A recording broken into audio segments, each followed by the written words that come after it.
In this video, I'm going to show you how to troubleshoot a Troy-Bilt 26-inch snowblower. It's a Storm 2660.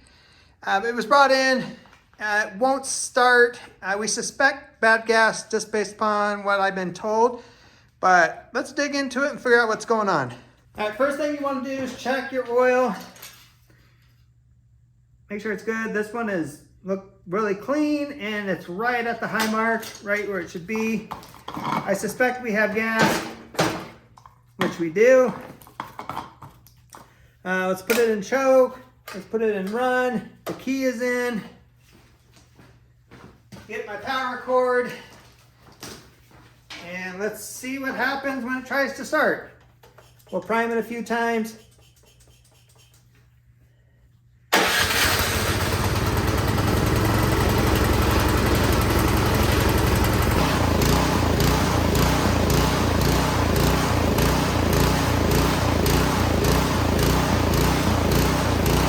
All right, so when the choke was kind of like on half, it ran great. As soon as you turn that choke all the way off, it was doing that. Rawr, rawr. That's called hunting. It's called surging. So that means you have something going on with your carburetor. And that bolt went somewhere. We'll find it. So, to correct this, we got to pull this thing apart and get to the carburetor. And clean the carburetor. Because there's something blocking a jet, a pathway, whatever it may be.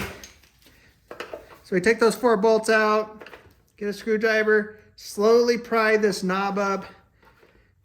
It's just plastic on plastic. It will come off, but sometimes they can just be a little stubborn.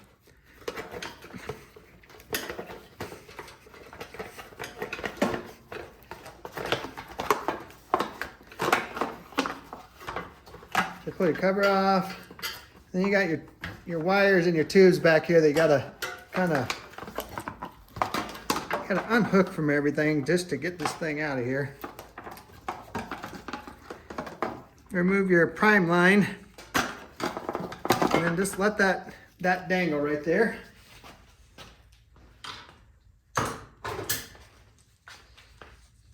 Next, you want to remove the cover of the carburetor.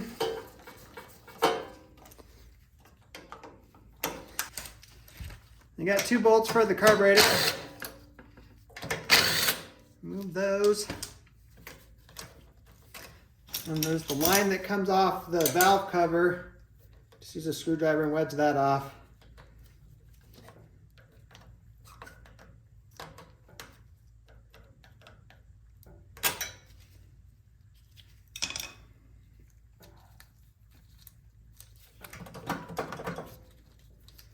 That piece is stuck on there. Usually that little spacer comes out. That's okay. Next, remove the fuel line.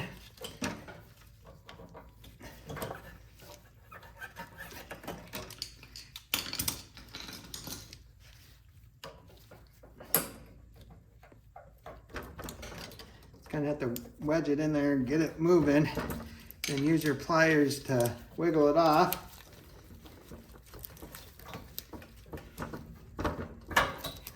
And then just have another screwdriver handy just to stick it in there. Oh, there, that came loose. Don't lose this gasket. You need this to put it back together. Be careful pulling it off here. There we go.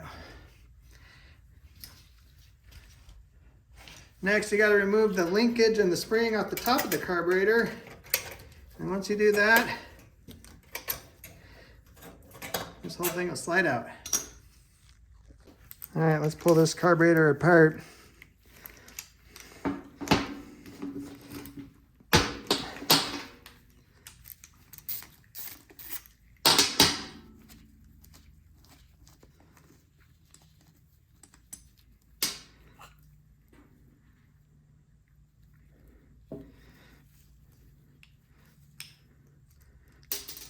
Pull the pin out for the float, set that aside. Got to take the main jet out. That's right down in the middle here.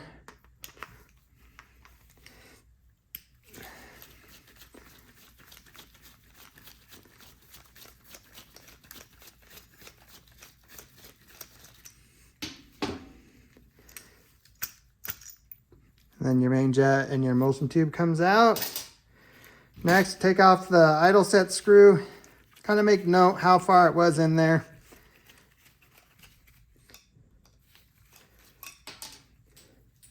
And then pop this piece out.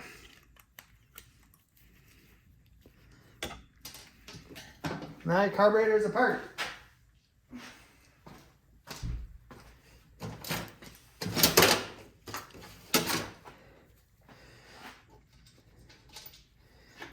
All right, so what you're looking for is on this main jet, there's a hole in the middle and that's got to be clear. So I'm going to hold it up to light, blow some air through it and make sure I can see through it, and I can. I got this piece. There's a little pinhole at the end. So you got to make sure that that is not clogged. So I just got an old wire off a lawnmower cable here that I use. And I stick it right through the center, and that went through pretty easy. Next is the emulsion tube. On here, you got the main hole that goes down the middle, and then there's little holes on the side. Let me see. Well, I'm gonna get another light. Let me show you why I was hunting. Come on, iPhone. See right in that hole, there's like some white, what do you want to call that? Corrosion, buildup. I'll get the camera to focus. But that is what's causing this machine to hunt. So I'm going to use my wire here to clean that out and make sure all these holes on the side are clean as well. All right, got all the pathways clean. Sprayed a little carb cleaner through it as well. But now I just put everything back together, the reverse order of what we took it apart.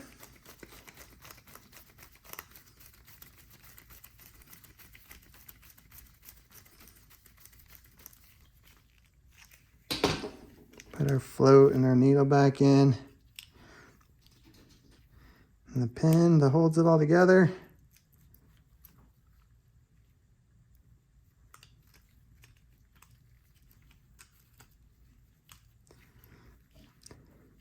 Put the bowl back on. Put your nut back on.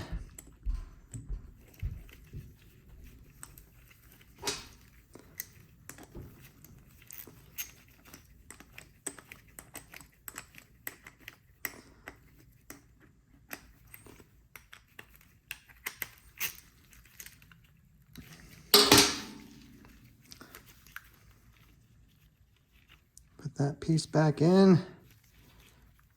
Make sure it sits down all the way. There it goes. Then put your idle set screw back on. So you just screw this in. I usually make it stick out about right there, about that much. It can be adjusted once it's on the machine if need be. But let's go install this. All right, we slide it right back on. I'm gonna put our linkage back together on the top. Put our spring back in. We'll hook our gas line up. But before we do, let's drain a little bit of the gas that's in here. Got a jar that I catch gas in. Just kind of watch it and see how gross it is or not. And actually it looks pretty clear. So hook that gas line back up.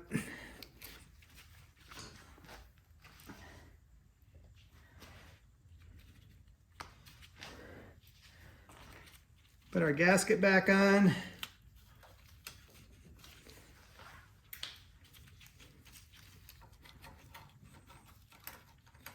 Put this cover back on, hook that tube up.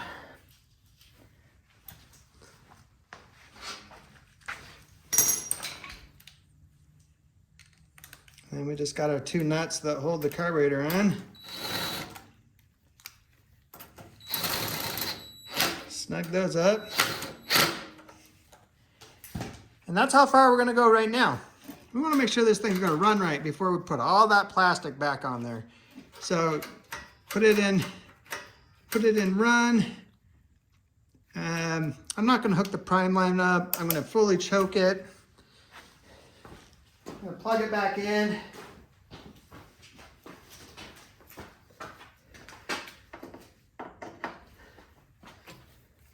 Start it up and see what happens.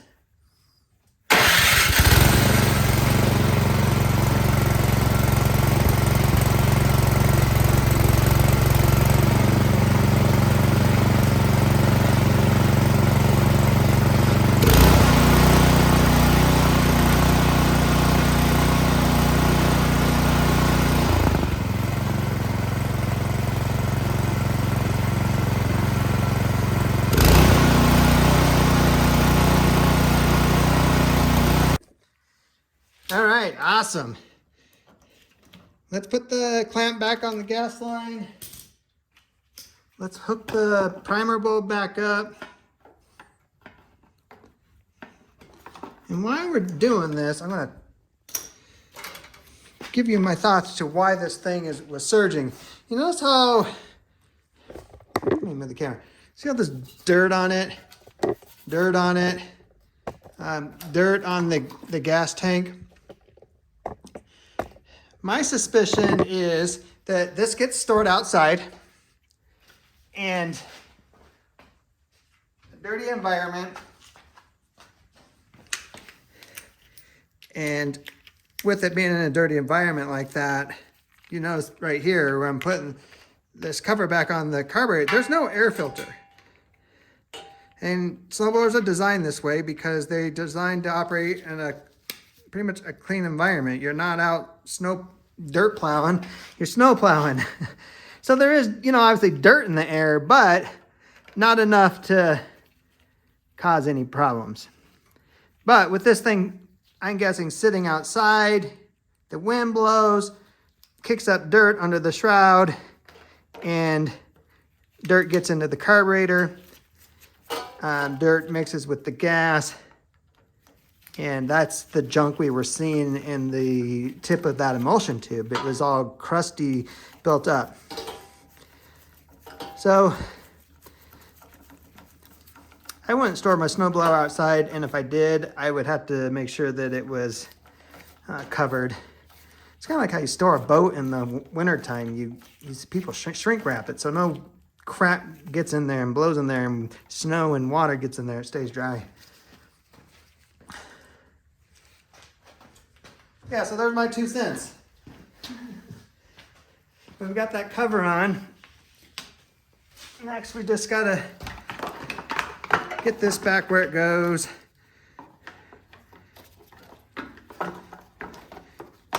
Get the prime line back where it goes. Get the wiring back in its little holder. It's not a lot of room back here.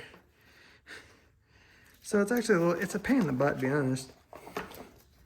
So just take your time, get it in there, because it needs to be up out of the way, otherwise this plastic is not going to go on. All right. And then just get the throttle through there. And then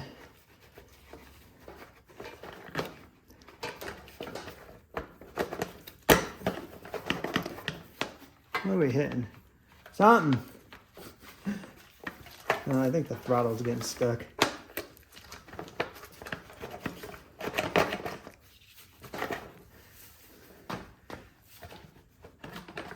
Or something with the plastic. There it goes. Please be patient.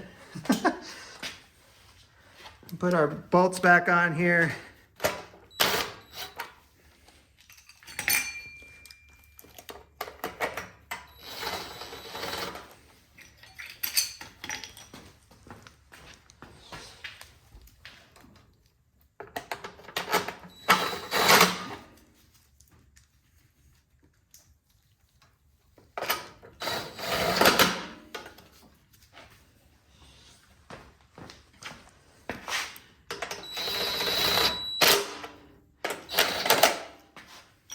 And then the last part, put your choke lever back on. We had it in the run position, so make sure it's pointing the right way.